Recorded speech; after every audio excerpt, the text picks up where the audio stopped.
تمام تعریفیں اللہ تعالیٰ جل مجدہ الکریم کے لیے، درود و سلام نبی کرم نور مجسم شفیع معظم احمد مجتبیٰ جناب حضرت محمد مصطفیٰ صلی اللہ تعالیٰ علیہ وسلم کی ذات والا صفات کے لیے حمد و صلوات کے بعد،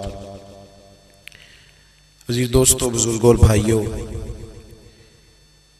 انسان کھائے پیے سوئے جاگے تو اس کے جسم کی ضروریات پوری ہوتی ہیں، لیکن جب وہ اللہ کا ذکر کرتا ہے، نماز پڑھتا ہے، دعا مانگتا ہے، استغفار پڑھتا ہے، درود و سلام کے گجرے پیش کرتا ہے، تو پھر اس کی روحانی ضروریات پوری ہوتی ہیں۔ آج جس زمانے میں ہم وقت گزار رہے ہیں، لوگوں کی جسمانی ضروریات پوری کرنے کے لیے، غذائی ضروریات پوری کرنے کے لیے بہت سارے بندوبست کیے جا رہے ہیں، لیکن جتنا لوگ اپنی ظاہری ضروریات میں خود کفیل ہوتے جا رہے ہیں، اتنا ہی زیادہ وہ روحانی طور پر کمزور ہوتے جا رہے ہیں۔ گھنٹوں بیٹھ کر گپ شپ کرنے والے لوگوں کے لیے تھوڑی دیر بھی ذکر الہی کرنا مشکل ہو جاتا ہے۔ لمبی چوڑی باتیں کرنے والے، لمبے چوڑے دلائل دینے والے لوگ اور سمجھدار لوگ اور سیانے لوگ عبادت کے معاملے میں سستی کرتے ہیں، عمل کے مسئلے میں کمزور ہو جاتے ہیں۔ تسبیحات کرنا، وظائف پڑھنا، درود و سلام پڑھنا، کم بولنا، سچی بات کرنا، صبر سے رہنا، شکر کو اپنانا، قناعت اختیار کرنا، حسد، بغض، عداوت سے بچنا، یہ لوگوں کے لیے مشکل ہو جاتا ہے۔ پھر اس کا نقصان یہ ہے کہ معاشرہ ایک عجیب سی بے سکونی اور بے قراری کا شکار ہے۔ جیب میں بہت زیادہ پیسے رکھنے والا، خوش شکل نظر آنے والا، پیٹ بھر کے روٹی کھانے والا شخص بھی ڈھونڈتا پھرتا ہے کہ آخر میں پریشان ہوں کیوں۔ آپ انسانیت کی تاریخ پڑھیں گے تو آپ کو معلوم ہوگا کہ انسان نے کبھی پتھر کی پوجا کی، کبھی معاذ اللہ چاند سورج کی، درختوں کی، بتوں کی پوجا کی۔ معاذ اللہ یہ غلط ڈائریکشن پہ تو چڑھ گیا، لیکن ایسا نہیں ہے کہ کوئی بندہ دنیا میں آیا ہو اور کسی کی اس نے عبادت نہ کی ہو۔ اس لیے کہ اللہ تبارک و تعالیٰ نے جس طرح ہمارے جسم میں کھانے کی طلب رکھی ہے، پینے کی طلب رکھی ہے، سونے کی طلب رکھی ہے، اسی طرح اللہ تعالیٰ نے عبادت کے لیے طلب رکھی ہے جسم میں۔ یہ تو ہوا کہ انسان گمراہ ہو گیا، غلط رستوں پہ چل نکلا، اس نے جھوٹے معبودوں کی طرف معاذ اللہ توجہ کر لی، لیکن وہ کسی نہ کسی کے سامنے جھکتا رہا، چونکہ اس کے وجود میں طلب تھی، شوق تھا اسے کہ وہ عبادت کرے۔ اللہ تبارک و تعالیٰ جب مسلمان کو توفیق دے اور اللہ کی بارگاہ کی جانب وہ رجوع کرے، تو پھر اس کا رویہ یہ ہونا چاہیے کہ اس کی توجہ ہو اللہ کی جانب۔ ہمارے ہاں تسبیحات پڑھ لی جاتی ہیں اگر کبھی موقع ملے، لیکن وہ خاص انہماک، وہ خاص شوق، وہ خاص ذوق اللہ تبارک و تعالیٰ کی عبادت کا۔ ایک ہوتا ہے نماز پڑھنا، ایک ہوتا ہے اہتمام کے ساتھ نماز پڑھنا، یعنی ذرا وقت پہ اٹھنا، ذرا صحیح کر کے وضو کرنا، ذرا شوق سے مصلی بچھانا۔ ایک ہوتا ہے تسبیح پڑھ لینا، اور ایک ہوتا ہے ذرا تھوڑا سا شوق کے ساتھ اللہ کو یاد کرنا۔ آپ کبھی جو میں نے آیہ کریمہ پڑھی، اس کی آپ شان نزول دیکھیں۔ نبی کریم صلی اللہ تعالیٰ علیہ وسلم کے کچھ صحابہ اللہ کی محبت کے شوق میں حضور کی بارگاہ میں حاضر ہوئے، اور انہوں نے آ کے عرض پتہ کیا کیا؟ عرض کرنے لگے، یا رسول اللہ صلی اللہ تعالیٰ علیہ وسلم، سالوں بیت گئے ہیں سجدے کرتے ہوئے، حضور سالوں بیت گئے ہیں تسبیح پڑھتے ہوئے، سالوں بیت گئے کہتے ہوئے کہ سبحان اللہ وہ پاک ہے، ہمیں سالوں بیت گئے یہ کہتے ہوئے کہ اللہ اکبر وہی سب سے بڑا ہے، سالوں بیت گئے کہتے ہوئے کہ الحمدللہ ساری تعریفیں اللہ کے لیے، سالوں بیت گئے اس کی تسبیح کرتے، تحلیل کرتے، تکبیر کہتے۔ حضور اب نہ ہمارا اپنے رب سے ملنے کو جی چاہتا ہے۔ کبھی اے حقیقت منتظر نظر آ نہ لباس مجاز میں، لاکھوں سجدے تڑپ رہے ہیں میری جبین نیاز میں۔ اور اقبال کہنے لگے کہ تیرے عشق کی انتہا چاہتا ہوں، تو میری سادگی دیکھ کیا چاہتا ہوں، میرا ذرا سا تو دل ہے مگر شوخ اتنا، میں وہی لن ترانی سنا چاہتا ہوں۔ میرا بھی دل کرتا ہے کہ اللہ میں تجھے کہوں میں تجھے دیکھنا چاہتا ہوں، جس طرح حضرت موسیٰ کلیم علیہ السلام نے کہا تھا، اور تو مجھے کہے کہ لن ترانی تو نہیں دیکھ سکتا، ذرا سا تو دل ہے مگر شوخ اتنا، میں بھی وہی لن ترانی سنا چاہتا ہوں۔ پھر کہنے لگے بھری بزم میں راز کی بات کہہ دی، بڑا بے ادب ہوں سزا چاہتا ہوں۔ دیکھو سب لوگوں کے بیچ ہی میں نے یہ کہہ دیا۔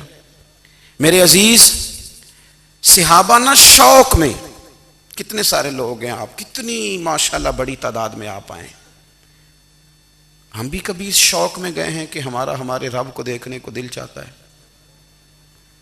ہمارا جی چاہے وہ کبھی ہمیں ملے، ہم کبھی اس کی زیارت کریں، اس کی بارگاہ کرم میں ہم حاضر ہوں۔ صحابہ نے عرض کیا یا رسول اللہ صلی اللہ تعالی وسلم ہمارا رب کہاں ہے؟ ہمارا نا اپنے رب کو دیکھنے کو جی چاہتا ہے۔ جب صحابہ نے یہ عرض کیا تو اللہ نے قرآن مجید نازل کیا، فرمایا وَإِذَا سَأَلَكَ عِبَادِي أَنِّي فَإِنِّي قَرِيبٌ، محبوب جب میرے بندے آپ کی بارگاہ میں آ کے میرے بارے میں پوچھیں نا تو ان سے کہہ دینا میں ان کے قریب ہی ہوں، قریب ہی ہوں۔ دلیل کیا ہے؟ بھائی اذا دان، یہ جب بھی مجھ سے دعا مانگیں گے میں ان کی دعاؤں کو قبول فرماؤں گا، میں ان کے قریب ہوں، میں ان کے قریب ہوں۔ یہ جب بھی دعا مانگیں گے نا میں قبول کروں گا، میں ان کے قریب ہوں۔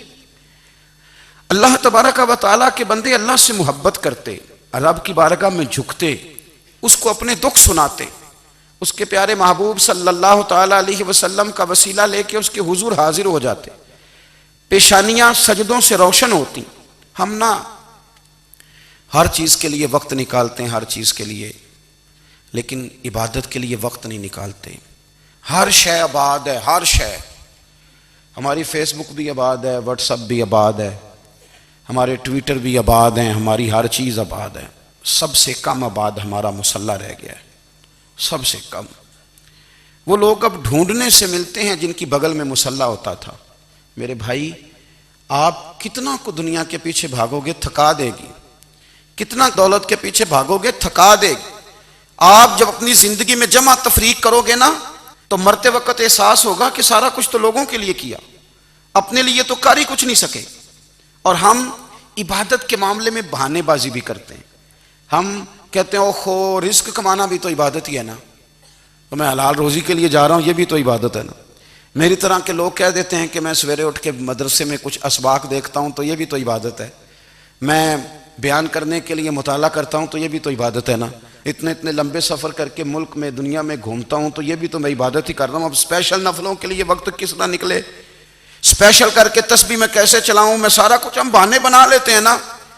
میرا سوال یہ ہے کہ یہ ساری باتیں صحابہ کو، نبی کریم کو، دیگر لوگوں کو بھی تو پتہ تھی نا، لیکن آپ غور تو کریں 23 سال حضور کو وقت ملا، مختصر وقت ظاہراً تبلیغ کرنے کے لیے، پوری دنیا میں دین بھی پھیلانا ہے، گھر میں 11 ازواج ہیں، 4 بیٹیاں ہیں، ان کی اولادیں، سارے کام کاج بھی دیکھنے ہیں۔ لیکن سیدہ طیبہ طاہرہ حضرت عائشہ صدیقہ رضی اللہ تعالیٰ عنہ فرماتی ہیں سارا دن تبلیغ کرتے، ہر غلام کے دکھ سنتے، گھر میں آتے تو اپنے گھر والوں کا خیال کرتے، کام میں ہمارا ہاتھ بٹاتے۔ قربان جاؤں، کہتی ہیں زمانہ سارا سو جاتا لیکن آمنہ کے لال مصلی بچھا لیتے۔ دنیا سو گئی، ساری سب سو گئے، جو خدام تھے، وہ جو غلام تھے وہ سو گئے۔ صحیح مسلم نے لفظ ملیں گے، سیدہ پاک فرماتی ہیں او میرے نبی کے غلاموں، میں نے یہ رنگ بھی دیکھا ہے کہ حضور نے اتنا کھڑے رہے، اتنا قیام کیا، اتنا قیام کیا کہ مقدس پیروں میں ورم آ گئے، سوج گئے پیر، اتنے بڑے۔ دل پہ ہاتھ رکھ کے نہیں بتا سکتا کہ میرے کبھی نماز میں پیر سوج گئے ہوں، کوئی نہیں بتا سکتا۔ بچوں کی روٹی کماتے تھک گئے بات الگ ہے، ہم سیر کرنے گئے تو تھک گئے بات الگ ہے، لیکن عبادت میں یہ بھی تو مسلم شریف ہے نا، یہ بھی تو دین ہے نا، یہ بھی تو حضور کی سنت ہے، یہ بھی تو وہ چیز ہے جو کریم کی آنکھوں کی ٹھنڈک ہے۔ سیدہ فرماتی ہیں پیروں میں ورم آ گئے، اور ساری رات ہی حضور نے نماز پڑھی اور ایک ہی آیت بار بار دہرائی۔ مسجد نبی میں بلال حبشی نے فجر کی اذان دے دی اور حضور ابھی مصلی پہ تھے۔ کریم فارغ ہوئے، میں نے عرض کی یا رسول اللہ صلی اللہ علیہ وسلم، آپ کے تو صدقے اللہ اگلے پچھلوں کے گناہ معاف کرے گا، تو آپ اتنی آہوزاری کیوں فرماتے ہیں؟ آپ تو شفیع ہیں، آپ تو انبیاء کے امام ہیں۔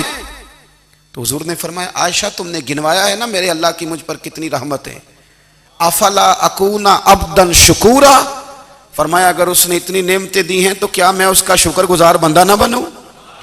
میں شکر گزار بندہ نہ بنوں اس کا؟ پھر اگر اتنی نعمتیں اس نے دی ہیں، مجھے اتنا نوازا ہے، تو پھر میں اس کے سامنے سجدے نہ کروں؟ او میرے بھائی، بڑے قابل فخر لوگ ہیں ہم کہ ہم نبی پاک کے غلام ہیں، ہم قابل فخر ہیں کہ نبی کریم کے غلام ہیں۔ کیا کبھی اس غلامی کے شکرانے میں بھی 2 نفل پڑھے کہ یا اللہ تیرا شکر ہے تو نے ہمیں حضور کا غلام بنایا ہے؟ یاد رکھیں کہ اپنی روحانی زندگی کو آباد کریں، استغفار پڑھیں، تسبیحات کریں۔ حضرت عبداللہ ابن عمر رضی اللہ تعالیٰ عنہ حضرت عمر کے صاحبزادے ہیں، مکہ مکرمہ میں ان کی قبر ہے۔ میں نے جب انہیں پڑھا تو مجھے ان سے بڑا پیار ہو گیا، لیکن آپ کو پتہ ہے وہاں جا کے کسی شخص کا مزار تلاش کرنا یا پوچھنا ایک مشکل کام ہوتا ہے۔ تو ایک دفعہ میں مکہ شریف میں حاضر تھا، تو ایک گاڑی والا ڈرائیور مجھے کہنے لگا کہ مولانا میں آپ کو جانتا ہوں، مجھے آپ سے محبت ہے، ایک بات بتاؤں آپ کو؟ میں نے کہا بتاؤ۔ کہنے لگے حضرت عبداللہ ابن عمر کی قبر دیکھنی ہے؟ میں نے کہا یہ تو نہیں کہہ رہا، یہ کسی نے بندوبست کرایا ہے، یہ اللہ نے تیرے دل میں بات ڈالی ہے، یہ ہو گیا تو لے چل مجھے۔ حضرت عبداللہ ابن عمر کو نبی پاک نے فرمایا تھا راجل صالح، یہ نیک بندہ ہے، یہ متقی آدمی۔ حضرت عبداللہ ابن عمر رضی اللہ تعالیٰ عنہ سیدنا فاروق اعظم رضی اللہ تعالیٰ عنہ کے صاحبزادے ہیں، اور ان کی ہمشیرہ سیدہ حفصہ رضی اللہ تعالیٰ عنہ حضور کی زوجہ محترمہ۔ ایک دن اپنی ہمشیرہ سے کہنے لگے کہ نبی کریم صلی اللہ تعالیٰ علیہ وسلم گھر میں آئے نا، اور اگر حضور غم امت میں پریشان نہ ہوں، طبیعت کو حشاش بشاش دیکھو، تو ذرا پوچھنا تو صحیح حضور کا میرے بارے میں کیا خیال ہے، پوچھنا تو صحیح کہ کریم کی بارگاہ میں میرا کیا مقام ہے، میرے بارے میں حضور کیا فرماتے ہیں۔ اب بہن کو کام بتائے، اور بتائے بھی بھائی، اور پھر بہن وہ کام نہ کرے، یہ تاریخ میں ہوتا نہیں۔ حضرت عمر فاروق رضی اللہ تعالیٰ عنہ کی صاحبزادی ام المومنین رضی اللہ تعالیٰ عنہ فرماتی ہیں کہ میں تو بس منتظر تھی، انہوں نے تو کہا تھا نا کہ اگر تم حشاش بشاش دیکھو تو بات کرنا، لیکن حضور تشریف لائے، میری باری تھی، میرے گھر تشریف لائے، کھانا پیش کیا تو فوراً میں نے عرض کی حضور ایک بات پوچھنی تھی۔ تو حضور نے فرمایا پوچھئے۔ میں نے عرض کی حضور میرے بھائی عبداللہ ابن عمر کے بارے میں آپ کا کیا خیال ہے؟ نوجوانوں میری بات پہ غور کرنا، میرے بھائی کے بارے میں آپ کا کیا خیال ہے؟ تو نبی کریم صلی اللہ تعالیٰ علیہ وآلہ وسلم نے میری طرف دیکھا، اور پھر حضور زیر لب تھوڑا مسکرائے، اور بریلی کے امام کہتے ہیں کہ حضور مسکرا دیتے تھے نا تو جو بڑا دکھی ہوتا تھا وہ بھی ہنس پڑتا تھا۔ اب سوال پیدا ہوتا تھا کہ پھر تو اس مسکراہٹ کے لیے انتظار کرنا پڑتا ہوگا کئی مہینے کہ حضور مسکرائیں تو رونے والے ہنسیں، تو اعلیٰ حضرت فرماتے نہیں، انتظار نہیں کرنا پڑتا، یہ مسکراتے رہنا تو حضور کی عادت ہے۔ جس کی تسکین سے روتے ہوئے ہنس پڑے، اس تبسم کی عادت پہ لاکھوں سلام۔ یعنی یہ تو عادت ہے حضور کی مسکراتے رہنا، اس کے لیے انتظار نہیں کرنا پڑتا۔ بھائیو آپ خیال رکھیں گے، غور کریں گے، حضرت عبداللہ ابن عمر رضی اللہ تعالیٰ عنہ کے بارے میں پوچھا تو سیدہ فرماتی ہیں کہ نبی کریم صلی اللہ تعالیٰ علیہ وسلم نہ زیر لب مسکرائے اور فرمایا حفصہ تیرا بھائی ہے تو اچھا، لیکن میں نے سنا ہے کہ عشاء کی نماز پڑھتا ہے تو فجر تک سویا ہی رہتا ہے۔ او نوجوانوں، 10 بجے تک سونے کی بات نہیں ہوئی، 9 بجے تک سونے کی بات نہیں ہوئی، 11 بجے اٹھنے کی بات نہیں۔ حضور فرمانے لگے میں نے سنا ہے کہ عشاء کی نماز پڑھ کے سو جاتا ہے اور فجر تک سویا ہی رہتا ہے، اسے چاہیے کہ تہجد کے وقت اٹھا کرے، اللہ کی بارگاہ میں حاضر ہوا کرے، آہوزاری کرے، سجدے کرے، عبادت کرے۔ اٹھتا ہے اور فجر میں جا کے اٹھتا ہے۔ حضرت جناب حفصہ رضی اللہ تعالیٰ عنہ کہتی ہے میں نے جناب عبداللہ ابن عمر کو پیغام دیا اور میں نے کہا میرے جوان بھائی سن، نبی پاک نے فرمایا ہے تو اچھا پر تہجد میں نہیں اٹھتا، نفل نہیں پڑھتا۔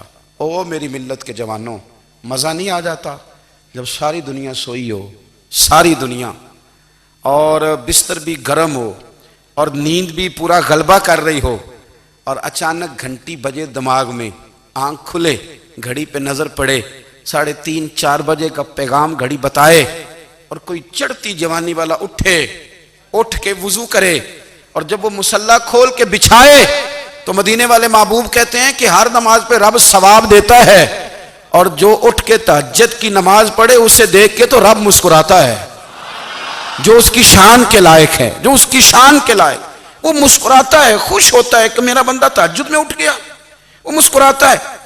کاش ہماری صبحیں کبھی اپنے مالک کے نام ہو جائیں، کاش کے صبح۔ حضرت ابو الحسن رحمۃ اللہ تعالیٰ علیہ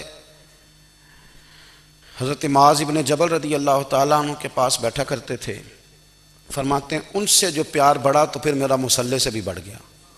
تابعی ہیں، فرماتے ہیں صحابی رسول سے محبت ہوئی تو ذکر سے بھی ہو گئی، پھر درود شریف سے بھی ہو گئی، محبت ان سے بڑھی تو پھر اللہ نے مسجد کا پیار بھی بڑھا دیا۔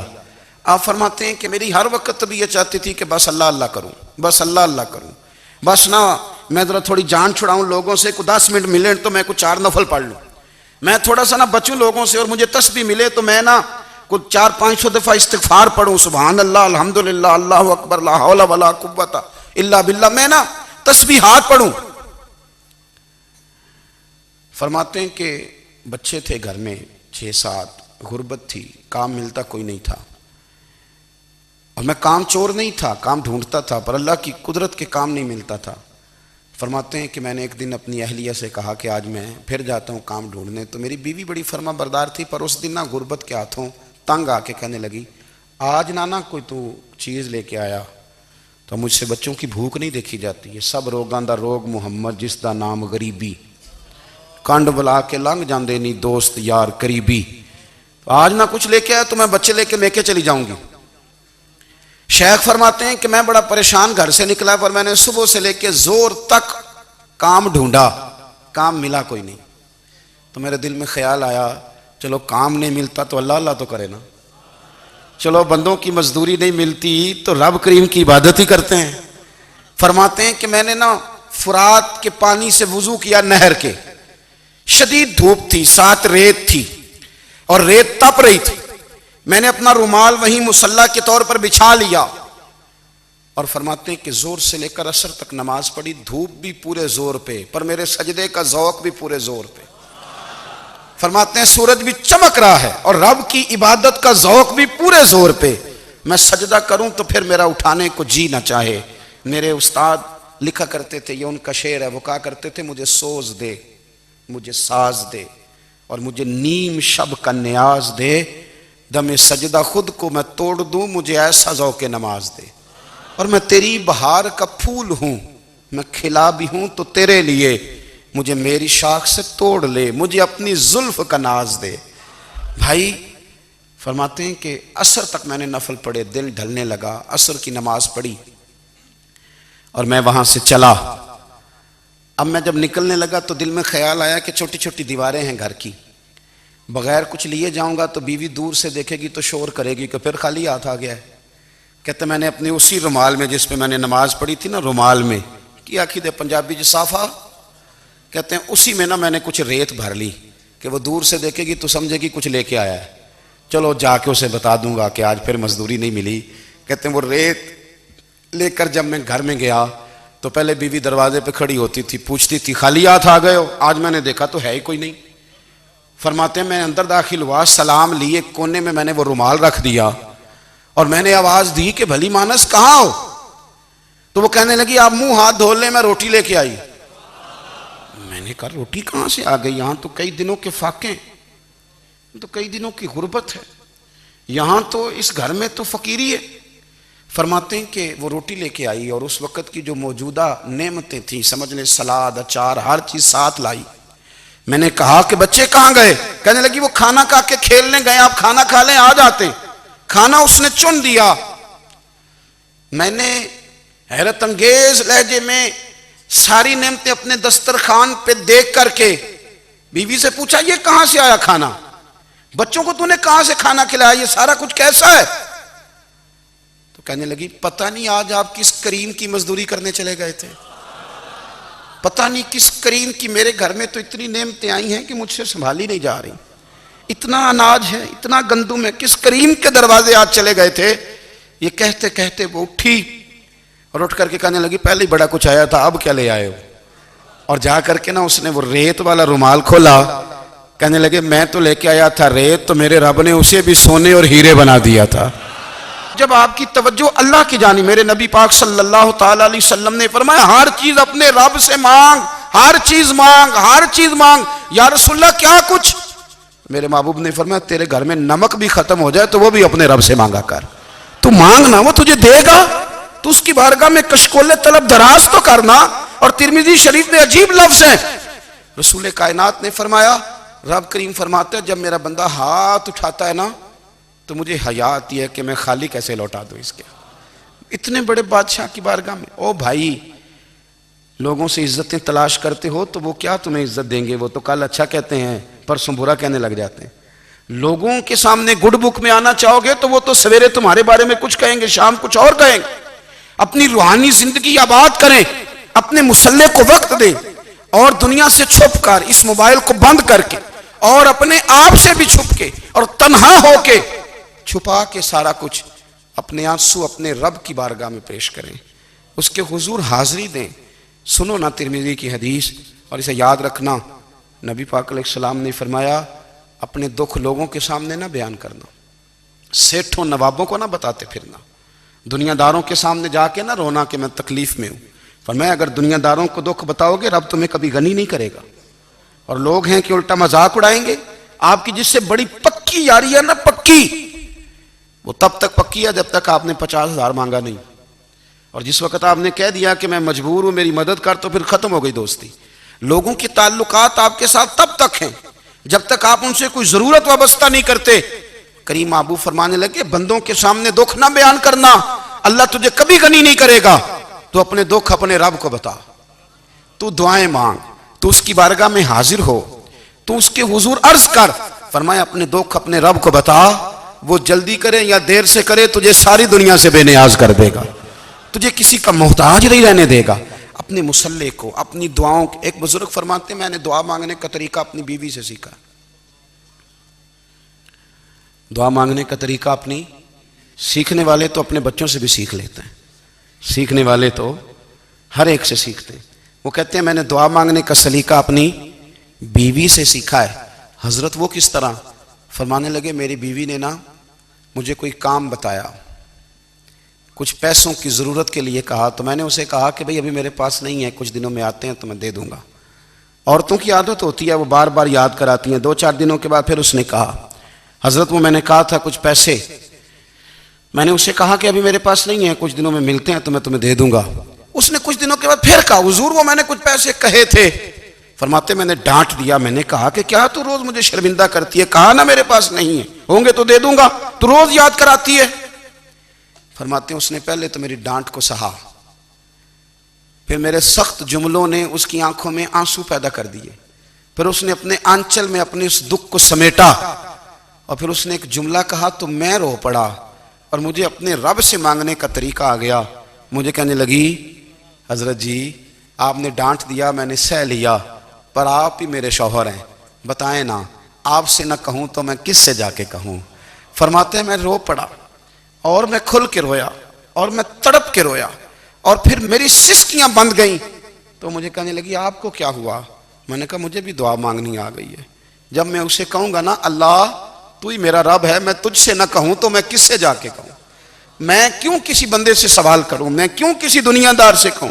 میں تیرے بندوں کا، نیک بندوں کا وسیلہ لے کے، تیرے محبوب کی غلامی لے کے تیری بارگاہ میں آیا، تجھ سے نہ مانگوں تو کس سے مانگوں؟ سمجھ آ گئی ہے جب میں اس رنگ میں مانگوں گا تو پھر رب میرے اوپر بڑا ہی فضل فرمائے گا، وہ میرے اوپر بڑی رحمت کرے گا، وہ میرے لیے آسانیاں کرے۔ عزیز دوستو، ہم اس طرح کرنے لگ گئے ہیں کہ ہم نے نا اپنے تعلقات پر اعتماد کرنا شروع کر دیا ہے۔ میرے تعلقات بہت ہیں، ہم نے اپنی دولت پر اعتماد کرنا شروع کر دیا ہے، میرے پاس دولت بہت ہے، ہم نے اپنے علم پر، اپنی شہرت پر اعتماد کرنا شروع کر دیا کہ میرے پاس فلاں چیز بہت ہے۔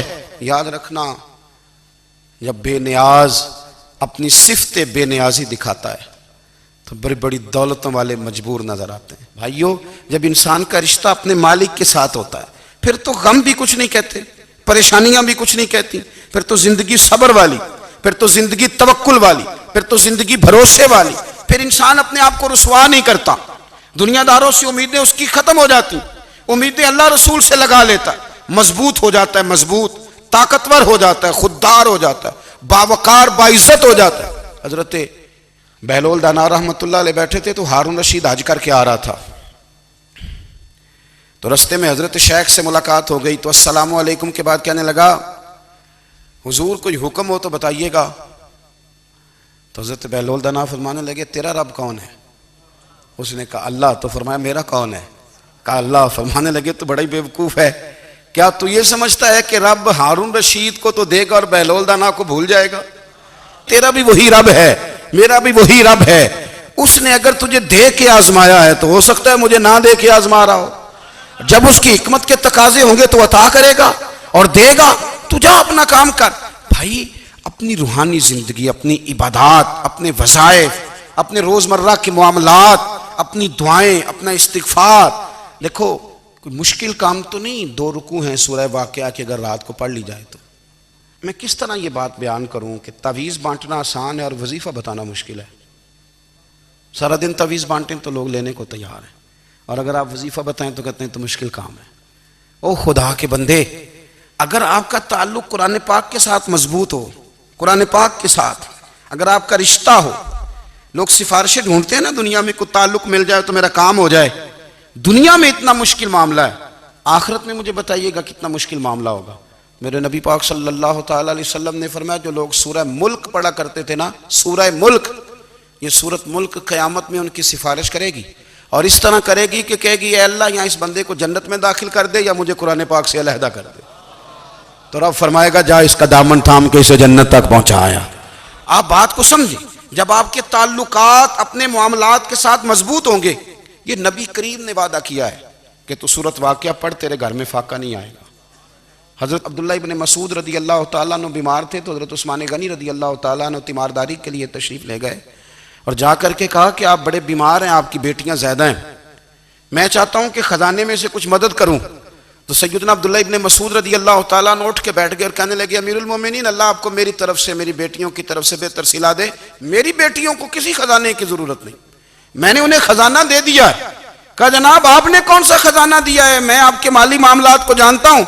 تو فرمانے لگے امیر المومنین، میرے نبی کریم نے فرمایا ہے جو سورت واقعہ پڑھے اسے کبھی فاقہ نہیں آتا، میں نے بیٹیوں کو یاد کرا دی ہے، یہ خزانہ میں نے انہیں دے دیا ہے۔ وہ سارے والدین سنیں جو بیٹیوں کے لیے پریشان رہتے ہیں، حضرت عبداللہ ابن مسعود نصیحت کر رہے ہیں، فرمانے لگے میں نے سورت واقعہ یاد بھی کرا دی ہے، پڑھنے کی عادت بھی ڈال دی ہے، حضور نے فرمایا ہے جو سورت واقعہ پڑھے اسے فاقہ نہیں آتا۔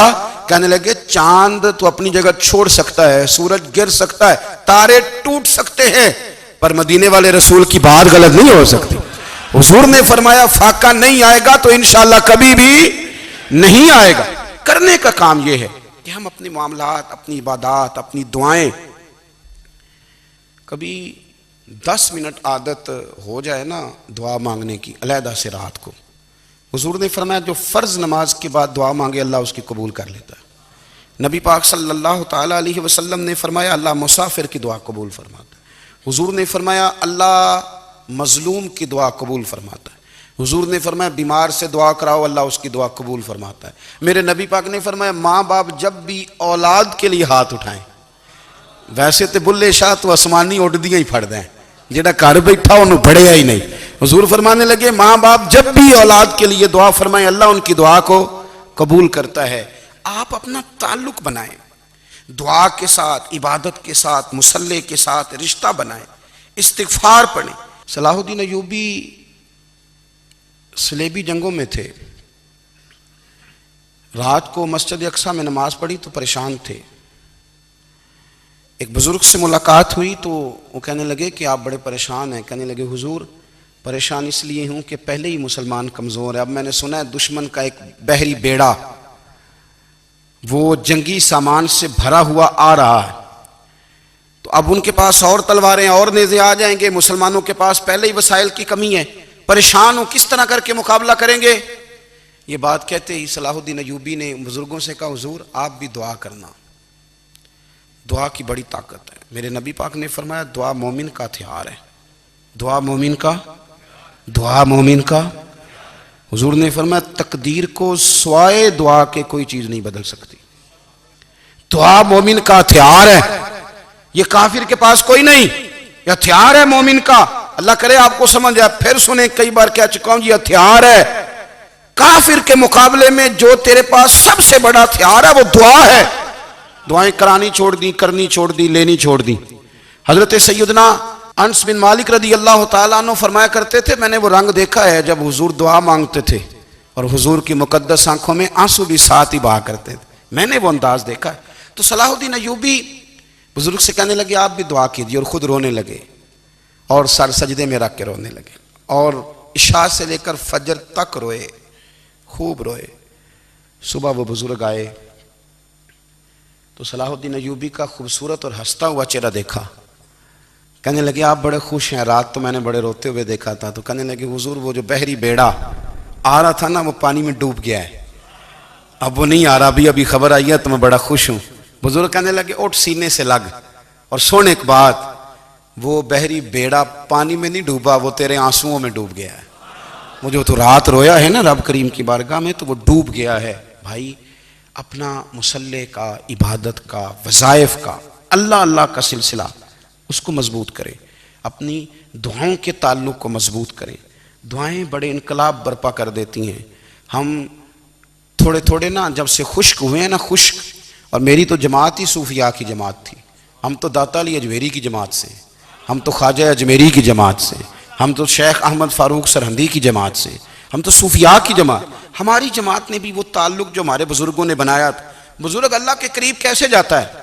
تو ہمارے یہاں نا بہت سارے لوگ کہتے ہیں جی نظر ہو گئی تو کام ہو گیا۔ بھائی جو بخاری مسلم میں طریقہ ہے نا اللہ کا قرب پانے کا وہ تو نفل ہے۔ نبی کریم علیہ السلام نے فرمایا بندہ نفلوں کے ذریعے رب کے قریب جاتا ہے، اور اتنا قریب جاتا ہے کہ پھر اللہ اس کی زبان بن جاتا ہے، اللہ اس کی آنکھیں بن جاتا ہے، کان بن جاتا ہے، ہاتھ اور پیر بن جاتا ہے۔ تو یہ تو عبادت ہے، یہ تو اللہ کی بارگاہ کی حاضری ہے جو آپ کو اللہ کے قریب کرے گی۔ تو اپنے نماز کو اہمیت دے کے ادا کریں، نمازیں موبائل بند کر کے ادا کریں۔ لیکن نا کچھ لوگ کہتے ہیں مجھے ٹائم نہیں ملتا نماز کا، تو میں کہتا ہوں یہ آپ نے بڑی جرت کی بات کی ہے۔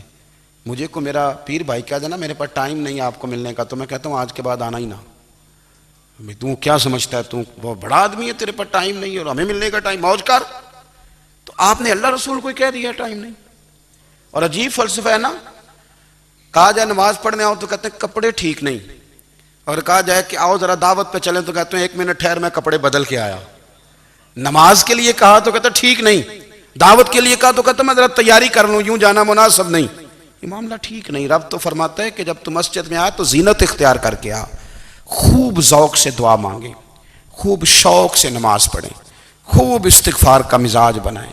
آپ لوگوں کے بیچ رہ کے سکھ حاصل کرنا چاہتے ہیں، لیکن آپ کو پتہ ہے کئی مہینے غار حرا میں رہنا بھی مدینے والے محبوب کا طریقہ ہے۔ ہر سال اعتکاف بیٹھنا الگ سے، یہ بھی حضور کا طریقہ ہے۔ مسجد نبوی کے اندر دروازہ کھلتا تھا نبی کریم کا، پر گھر کے اندر نفل پڑھے نبی پاک، اور حضور فرماتے ہیں کچھ نفل نماز گھر میں بھی پڑھا کرو، گھر کو قبرستان نہ بناؤ۔ ہمارا گھر اللہ کے ذکر سے آباد ہوگا اگر ہم نماز پڑھیں گے نا۔ میں جب سنت پڑھنے کے لیے گھر میں کھڑا ہوتا ہوں تو میرا جو 2.5-3 سال کا بیٹا ہے نا، وہ بھی میرے ساتھ نماز پڑھنی شروع کر دو، اسے پتہ کوئی نہیں نماز کیا ہوتی ہے، لیکن وہ بھی نا سجدہ نہ بھی کرنا ہے تو ساتھ لیٹ ضرور جاتا ہے۔ پتہ چلا بچے لیکچر دینے سے نماز نہیں پڑھتے، نماز شروع کر دیں تو بچے بھی شروع کر دیتے ہیں۔ ہم جب پریشان ہوتے ہیں تو لیکچر دیتے ہیں، تو لیکچر تو باہر شاید چل جائے، گھر میں کیسے چلے گا؟ گھر میں تو عمل چلے گا۔ تو میرے عزیز، آج کے اس روحانی اجتماع میں ہمارے دوستوں نے جو محنت کی، ہم نے بار بار اپنی نیت سے پوچھا خدا ہمیں معاف کرے اگر کوئی ذاتی شہرت ہے، کوئی ہمارے ذاتی مفادات ہیں، رب ہمیں ہدایت دے۔ ہماری یہ خواہش تھی کہ روحانی اجتماع ہمیں تھوڑا سا اللہ اور اس کے رسول کے جانب مائل کرے، کچھ ہمارا رشتہ مصلے کے ساتھ مضبوط کرے۔